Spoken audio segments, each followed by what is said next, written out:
नमस्ते आप सभी को। अंजलि एकेडमी में आप सभी का बहुत बहुत स्वागत है। आज मैं आप सभी के समक्ष जेएसएससी सीजीएल 2023 से संबंधित जो पेपर 2 है हमारा, उसमें जो हमारा टॉपिक है कहानी, तो कहानी पर मैं प्रश्नोत्तरी लेकर के आई हूँ। और 2 कहानियों पर मैं प्रश्नोत्तरी लेकर के आई हूँ, मधुआ और ठाकुर का कुआं। जयशंकर प्रसाद के द्वारा लिखा गया है मधुआ और प्रेमचंद के द्वारा लिखा गया है ठाकुर का कुआं। तो आज हम इन दोनों कहानियों को संक्षेप में इनके कथा वस्तु को समझेंगे और इन कहानियों पर प्रश्नोत्तरी करेंगे। तो चलिए फिर जल्दी से हम क्लास की शुरुआत करते हैं। कहानी पढ़ने से पहले हम लेखक के विषय में कुछ महत्वपूर्ण बातों को देख लेते हैं।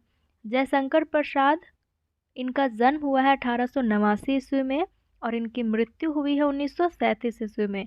निधन हुआ है 1937 ईस्वी में, तो याद रखिएगा। इन्होंने लगभग 70 कहानियाँ लिखी हैं। लगभग 70 कहानियाँ लिखी है, संख्या भी याद रखिएगा। अब इनके महत्वपूर्ण कहानी संग्रह इस प्रकार से हैं: छाया, प्रतिध्वनि, आकाशदीप, आंधी और इंद्रजाल। ये जो छाया है, ये हिंदी की प्रथम कहानी संग्रह मानी जाती है। हिंदी की प्रथम कहानी संग्रह छाया को माना जाता है, याद रखिएगा। और यहाँ पर जो 5 कहानी संग्रह है, ये जयशंकर प्रसाद के द्वारा लिखे गए हैं। इन्हें याद रखने का ट्रिक भी है: छाया के प्रति आकाश में आंधी आई। अगर इस ट्रिक को आप याद रखते हैं तो जयशंकर प्रसाद के सारी कहानी संग्रह को आप याद रख लेंगे। अब चलिए सीधे हम मधुआ कहानी की ओर बढ़ते हैं। मधुआ कहानी, अब इनके पात्रों को देखिएगा, क्योंकि मधुआ कहानी हमारे जयशंकर प्रसाद के द्वारा लिखा गया है। इनके पात्र में हम देखते हैं, सबसे पहले है मुख्य पात्र इसमें शराबी, एक बच्चा है मधुआ, ठाकुर सरदार सिंह इसमें एक पात्र है, और एक चौथा पात्र है लल्लू, जो ठाकुर साहब का जमादार है। और एक राम जी भी इसमें पात्र है, जो इस शराबी का ही दोस्त होता है, राम जी। तो कथा कुछ इस प्रकार से होती है कि ये जो शराबी है ठाकुर सरदार सिंह के यहाँ पर कहानी सुनाने का कार्य करता है। और एक रात में जब वो कहानी सुनाता है तो उसे 1 रुपये प्राप्त होते हैं। ये भी प्रश्न पूछा जा सकता है कितने रुपए मिले थे, तो शराबी को 1 रुपये मिलते हैं। वह जैसे ही ठाकुर सरदार सिंह के घर के बाहर निकलता है तो एक बच्चा को रोता हुआ देखता है, मधुआ को फिर साथ में लेकर के शराबी घर के बाहर गेट के बाहर चला जाता है। अब जो मधुआ बच्चा है वह धीरे धीरे रोना बंद कर देता है, लेकिन वापस से रोना शुरू करता है। तो शराबी पूछता है कि अब क्यों रो रहे हो? तो मधुआ कहता है मुझे भूख लगी है। तो शराबी के पास 1 रुपये थे। वह पहले तो मधुआ को अपने एक कोठरी के जैसा घर था इसका पुराना सा, वहाँ पर जाके मधुआ को रख देता है। बैठाने के बाद शराबी दुकान से इसके लिए खाने की सामान खरीद करके जाता है। मधुआ उन सामान को फिर खा करके पेट भर खा के फिर सो जाता है। अब सुबह में जब शराबी है वो उठ करके गोमती नदी के पास जाता है। नदी का जिक्र हुआ है, गोमती नदी का नाम आया है, तो नाम याद रखिएगा। वहीं पर शराबी को राम जी मिलते हैं और राम जी बताते हैं कि तुम्हारा एक जो मशीन है वो मेरे घर में है, उसे ले जाओ।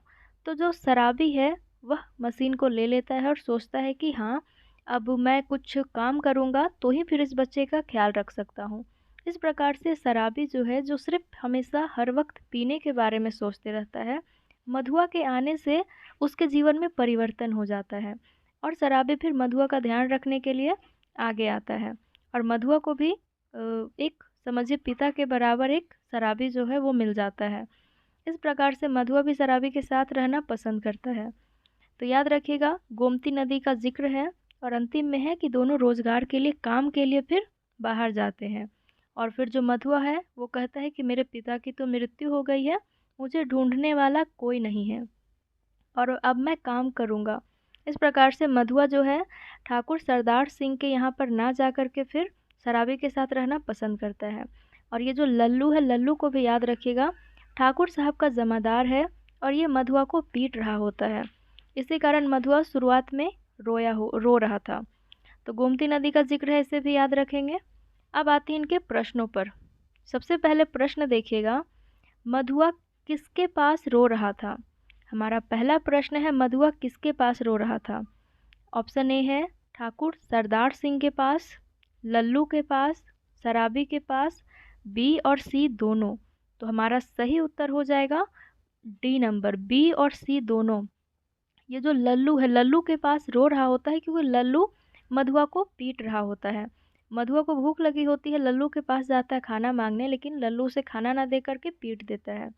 तो लल्लू के पास रोता है और दूसरी बार रोता है शराबी के पास, क्योंकि मधुआ को बहुत जोरों की भूख लगी है और शराबी जब उसका हाथ पकड़ के ले जा रहा होता है तो उस वक्त भी मधुआ रोता है। तो इस प्रकार से बी और सी हमारा बिल्कुल सही उत्तर हो जाएगा।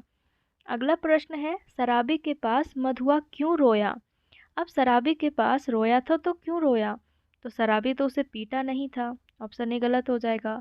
लल्लू जमादार ने पीटा था, लेकिन उस वक्त जब शराबी के साथ जाता है तो वो चुप हो जाता है। अब क्यों रोया? तो डी ऑप्शन हमारा सही हो जाएगा, भूख के कारण रोया था।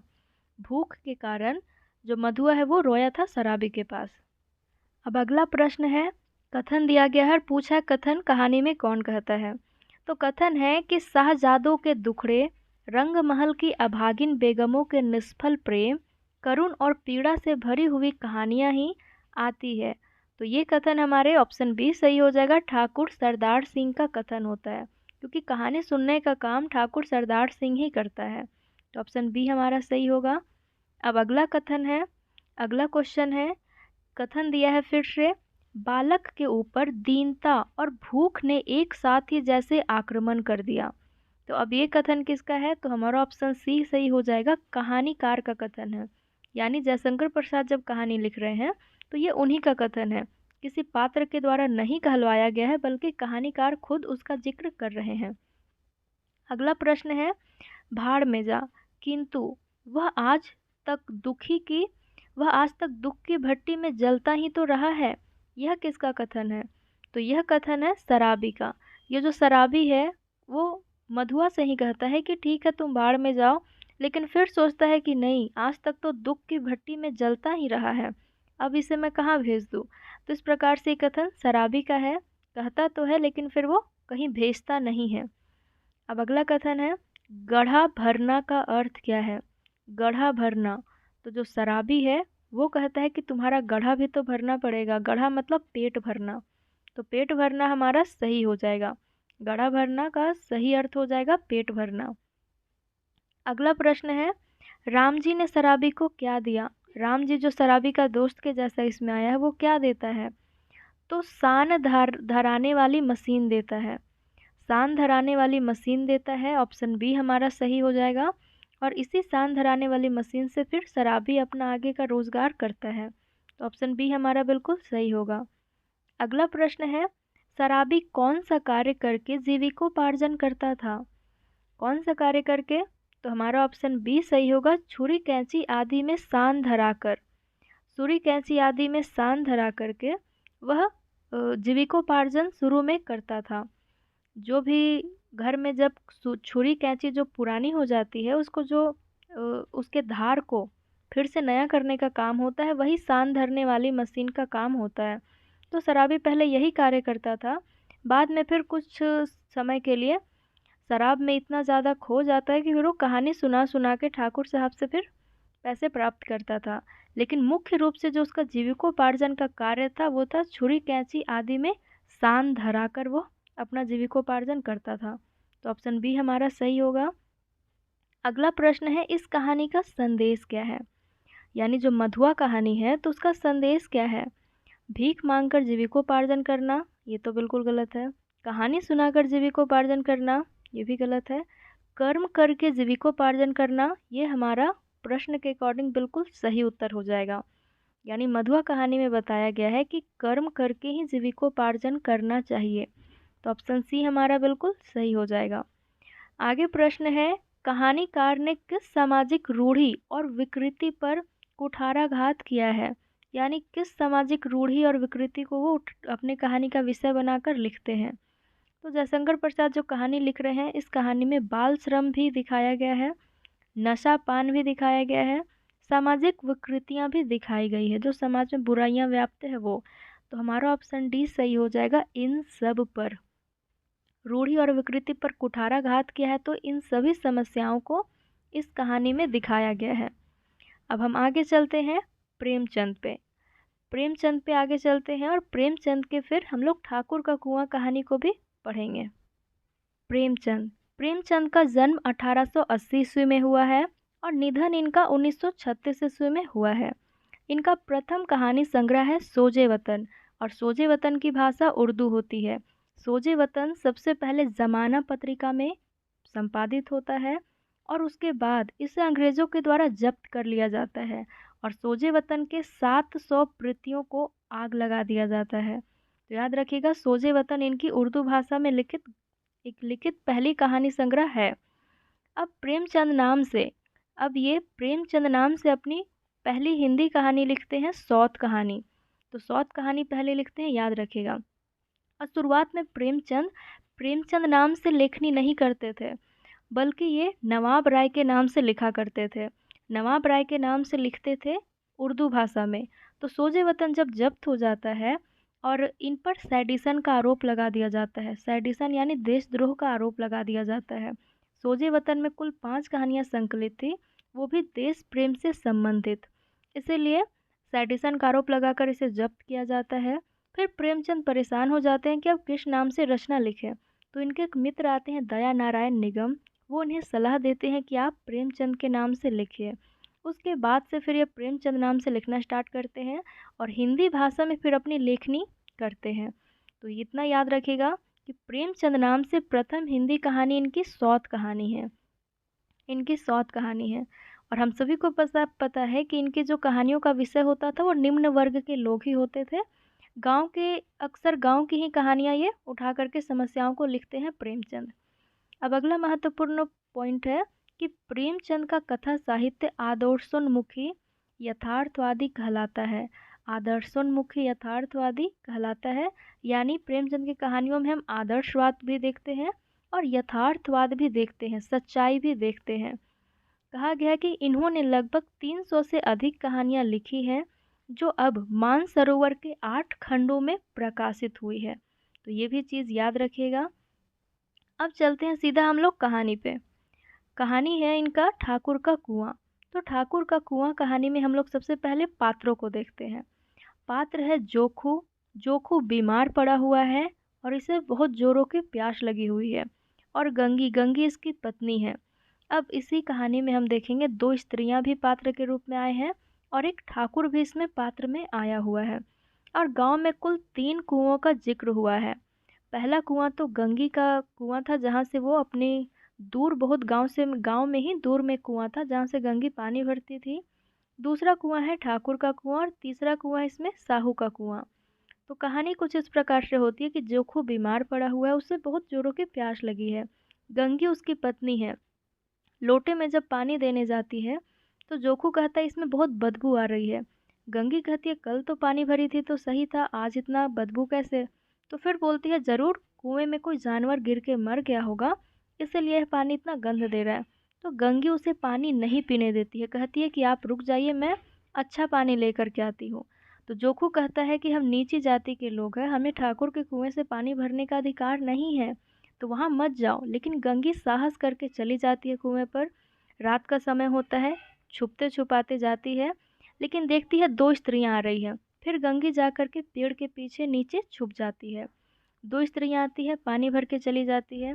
फिर गंगी जाकर के धीरे धीरे पानी जैसे ही निकालने वाली होती है कुएं से, अचानक से किसी भी वहाँ पर बगल में जो ठाकुर का घर होता है उसके किवाड़ के खुलने का आवाज़ आता है, दरवाज़ा खुलने का आवाज़ आता है। तो गंगी इतना डर जाती है कि उसके हाथ में जो रस्सी था वो छूट जाता है और मटका सीधे कुएं के पानी में गिर जाता है। अब कुएं के पानी में गिर जाता है तो पानी में ज़ोरदार आवाज़ होता है। ठाकुर फिर ज़ोर ज़ोर से चिल्लाने लगता है कि कौन है वहाँ, कौन है। और गंगी डर के मारे वहाँ से भाग जाती है। और भागने के बाद जब घर वापस आती है तो देखती है कि जो उसका पति है जोखू, वो वही गंदा पानी लोटे से पी रहा है। तो इस प्रकार से जो दयनीय स्थिति दिखाई गई है, एक मार्मिक स्थिति हमारे प्रेमचंद दिखाते हैं यहाँ पर। और यथार्थ पक्ष को, यानी एक समाज में नीची जाति के साथ कैसा व्यवहार किया जाता था, जो यथार्थ पक्ष है उसे यहाँ पर दिखाया गया है। अब चलिए हम इस कहानी के प्रश्नों पे चलते हैं। पहला प्रश्न है हमारा, प्रेमचंद का जन्म कब हुआ था। तो प्रेमचंद का जन्म हम अभी देख के आए 1880 ईस्वी में हुआ था। प्रेमचंद की जन्मभूमि कहाँ थी। तो लमही ग्राम में इनका जन्म हुआ था। डी नंबर हमारा सही हो जाएगा, याद रखिएगा। प्रेमचंद की कहानियों का आधार क्या है? ग्रामीण जीवन है, शहरी जीवन, नगरी है, या इनमें से कोई नहीं? तो अभी हम लोग देख के आए कि इनके कहानियों का आधार है ग्रामीण जीवन। अधिकतर इनकी जो कहानियाँ हैं वो ग्रामीण जीवन पर ही आधारित है। अब अगला प्रश्न है, प्रेमचंद की कथा भूमि रही है। कथा भूमि क्या है? तो निम्न मध्य वर्ग है इनकी कथा भूमि। निम्न मध्य वर्ग को ही अपने कथाओं के केंद्र में रख करके ये अपनी कथा को लिखते हैं, मुख्य रूप से उन्हीं की समस्याओं को उठा करके। अगला प्रश्न है हमारा, प्रेमचंद की साहित्य साधना प्रारंभ हुई, यानी जब ये साहित्य में कदम रखते हैं, लेखनी स्टार्ट करते हैं, शुरुआत करते हैं, तो किस भाषा में? तो हमारा ऑप्शन डी सही होगा, उर्दू, क्योंकि हम सब अभी पढ़ के आए हैं प्रेमचंद शुरुआत में उर्दू भाषा में लिखते थे। किस नाम से? तो नवाब राय के नाम से लिखते थे। अब अगला क्वेश्चन है, प्रेमचंद की कहानी प्रथम कहानी संग्रह था। प्रेमचंद का प्रथम कहानी संग्रह पूछा है तो वो था ऑप्शन बी हमारा सही होगा, सोजे वतन। सोजे वतन ही प्रेमचंद का प्रथम कहानी संग्रह है जो उर्दू भाषा में निकली थी। और यह कहाँ प्रकाशित हुई थी? तो जमाना पत्रिका में प्रकाशित हुई थी। इसमें 5 कहानियाँ थी जो अंग्रेज सेडिशन का आरोप लगा करके जब्त कर लेते हैं। अगला प्रश्न है, प्रेमचंद की किस रचना को अंग्रेजों ने जब्त कर लिया? तो अंग्रेजों ने जब्त कर लिया किस रचना को? सोजे वतन को। याद रखिएगा, यहीं से प्रश्न पूछेगा घुमा फिरा के, तो मुख्य बातों को याद रखे रहिएगा। प्रेमचंद की पहली हिंदी कहानी है, तो प्रेमचंद की पहली हिंदी कहानी है सौत कहानी। सौत कहानी पहली हिंदी कहानी है, याद रखिएगा। अगला प्रश्न है, प्रेमचंद का कथा साहित्य है। कथा साहित्य किस प्रकार का है? तो हम सब अभी देखे हैं आदर्शोन्मुख यथार्थवादी इनका कथा साहित्य है। आदर्श भी होता है और यथार्थ भी होता है, तो ऑप्शन बी हमारा बिल्कुल सही हो जाएगा। अगला प्रश्न है, प्रेमचंद की कहानी ठाकुर का कुआं में कौन कौन से पात्र हैं? तो जोखू है, गंगी भी है और साहू भी है। साहू का कुआं का जिक्र आया है तो साहू भी एक पात्र है, तो ये सभी हमारा बिल्कुल सही हो जाएगा। प्रश्न के अकॉर्डिंग हमारा ऑप्शन डी बिल्कुल सही होगा। अब आगे का प्रश्न देखते हैं। कथन कहा गया है कि हम तो मर भी जाते हैं तो कोई द्वार पर झांकने तक नहीं आता है। यह कथन किसका है? तो यह कथन है जोखू का। यानी जब कथा की शुरुआत होती है तो जंगी और जोखू दोनों पति पत्नी आपस में बात कर रहे होते हैं, तो ये कथन जोखू का है। जोखू मना भी करता है कि ठाकुर के कुएं पर मत जाओ, लेकिन फिर जंगी नहीं मानती और चली जाती है। अब देखिएगा, अगला है, कथन फिर से पूछा है, लौंडिया नहीं तो और क्या हो तुम। यहाँ पर लौंडिया होगा, लौंडिया नहीं तो और क्या हो तुम। यह किसका कथन है? तो ये ऑप्शन सी सही होगा, 2 महिलाओं। जब 2 महिलाएं आती है ना कुएं में पानी भरने, तो आपस में बातचीत कर रही होती है, उसी दौरान ये कथन कहा जाता है। आगे प्रश्न है, रात के अंधेरे में 2 औरतों को कुआं पर आते देख गंगी, यहाँ पर जंगी नहीं होगा, गंगी होगा, तो गंगी कहाँ छिप जाती है? तो हमारा सही उत्तर हो जाएगा ऑप्शन बी, एक गाछ की ओट में। गंगी जो है एक गाछ की ओट में छिप जाती है। गाछ मतलब पेड़, तो वह 2 औरतों को आते देख पेड़ के नीचे ओट में छिप जाती है, तो ऑप्शन बी हमारा बिल्कुल सही हो जाएगा। अगला क्वेश्चन है, जोखू ने अंततः अपनी प्यास कैसे बुझाई? जोखू को तो बहुत जोरों की प्यास लगी थी, वह बीमार भी पड़ा हुआ है, तो अंततः अपनी प्यास कैसे बुझाता है? तो बदबूदार पानी को पी करके ही अपनी प्यास बुझाता है। एक यथार्थ पक्ष को, एक दयनीय पक्ष को हम इस कहानी में देखते हैं। अगला प्रश्न है, बेफिक्र शब्द का अर्थ क्या है? बेफिक्र शब्द का अर्थ है निठल्ले, तो ऑप्शन सी हमारा सही हो जाएगा, निठल्ले। अगला प्रश्न देखते हैं, कहानी पढ़ लेने के बाद सुधीर पाठकों के मन में कौन सा भाव पैदा होता है? यानी कहानी पढ़ लेने के बाद पाठकों के मन में कौन सा भाव पैदा होता है? तो ए ऑप्शन पढ़ते हैं, सामंत शाही के विरुद्ध विद्रोह का। बिल्कुल सही। जो सामंत शाही है, जो अमीर वर्ग के हैं, उनके प्रति हमारे मन में विद्रोह उत्पन्न होता ही है। ऑप्शन बी है महाजनी व्यवस्था के विरुद्ध आक्रोश का भाव, ये भी सही है। सामंतों और साहू महाजनों के प्रति समर्पण का भाव, समर्पण का भाव बिल्कुल भी नहीं है, बल्कि महाजन और साहूकारों के प्रति एक आक्रोश का भाव सभी नीची जाति के व्यक्तियों के मन में होता है। तो इसलिए सी ऑप्शन हमारा गलत हो जाएगा। तो हमारा ए और बी बिल्कुल सही है। तो ऑप्शन डी हमारा सही हो जाएगा। ए और बी हमारा बिल्कुल सही उत्तर है। चलिए फिर इतने ही प्रश्न मैं लेकर के आई थी। उम्मीद है क्लास आपको अच्छी लगी होगी। दोनों कहानियों को मैं संक्षेप में बता करके उनके प्रश्नों को करवा दी हूँ। तो कहानी समझे रहिएगा और पात्रों को याद रखिएगा और इन सारे प्रश्नों को देखे रहिएगा। आपके परीक्षा में यहीं से क्वेश्चन आएगा और आप अच्छे से बना लीजिएगा। बहुत बहुत धन्यवाद सभी को।